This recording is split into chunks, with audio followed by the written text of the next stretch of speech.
what his nationality. "Go to it!" "Yes, sister," the junior nurses chorused and resumed their duties. Rita kept half an ear on the drone of enemy aircraft as she made her patients safe, her practiced demeanour professional and efficient. Internally, however, her terrified thoughts were with her children Michael and Megan. "Please, Lord, make them safe," she prayed silently. "Don't let anything happen to my babies." Michael and Megan would now be huddled in the corner of the cellar beneath the shop, where Rita lived with her husband Charlie and his poisonous mother, Winnie Kennedy, who owned and ran the corner store. The cellar was where she stored her stock, and they should be safe down there. Rita wished that she were there with them, but when the country was crying out for nurses, how could she duck her duty, especially after the fall of France last June? The enemy was only just across the channel. "Oh, Jesus, Mary and Joseph," Nurse Maeve Kerrigan said. "Sounds like all hell is breaking loose out there." Rita and Maeve had been firm friends since they started work at Bootley Infirmary on the same day. Maeve had been a cheeky upstart, but her sense of humour and ability to keep everyone's spirits up had built bridges with Matron, and the patients all adored her. Maeve quickly took in Rita's furrowed brow. "I can imagine what's going through your head, but the old bat-lax'll manage it, 2 young snappers," she said quietly so as no one would overhear. "She might be a witch, but she's still a granny."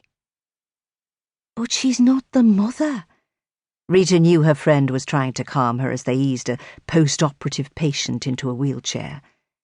"I'll never forgive myself if anything—" "Enough of that," Maeve whispered. "You'll drive yourself demented if you carry on thinking that way." Rita nodded, turning to help another patient into his dressing gown. It was impossible not to be burdened with maternal guilt, if one hair on either of their heads was hurt. "Anyway, if the Germans did land, you could hand her over first. They'd swim back over the channel faster than you can say Jack Robinson. Once they get an earful of her bile, she'll make up a whole new front," Maeve added in that crisp Irish tone that could change from angelic to raucous in the blink of an eye. "Come on, let's get the patients out of here." Rita pulled herself together and took a deep breath to calm her racing heart. There were thousands of mothers going through the same thing all over England. She had her patients to think about now. The almost deafening sound of an explosion close by made the medical staff move even faster. Michael and Megan would be terrified. The thought made Rita blanch. Her skin was now clammy. It would be her fault if anything happened to her children. She was the one who had persuaded Charlie to let her bring them home from the farm when there were no sign of air raids or invasion, something the newspapers called the phoney war. Charlie had said Michael and Megan were safer in the countryside, but after Rita's repeated begging, he had reluctantly agreed to let them come home. However, now Rita was certain she had done the wrong thing. Empire Street, right by the docks, was one of the most dangerous places in the world. "Please, Lord," Rita sent another silent prayer to heaven as she moved the patients. "Please keep my children safe." Rita could recall with clarity the look on Charlie's face 7.5 years ago, when he held Michael for the first time.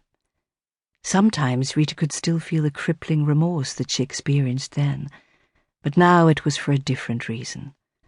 Now her remorse was for the choices she had made, and for the life she would never have. Any guilt she had left was for her children, and her inability to give them a happy home life and an adoring father.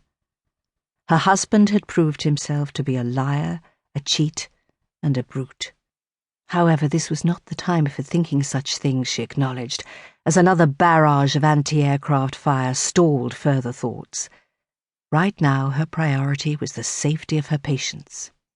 The blast from nearby incendiaries shuddered through the building, and Rita fought the urge to duck under the nearest bed, instead calling for the nurses to remain calm and go about their work as quickly as they could. She thought she had moved all the patients from along the far wall, where splintered glass from a whole row of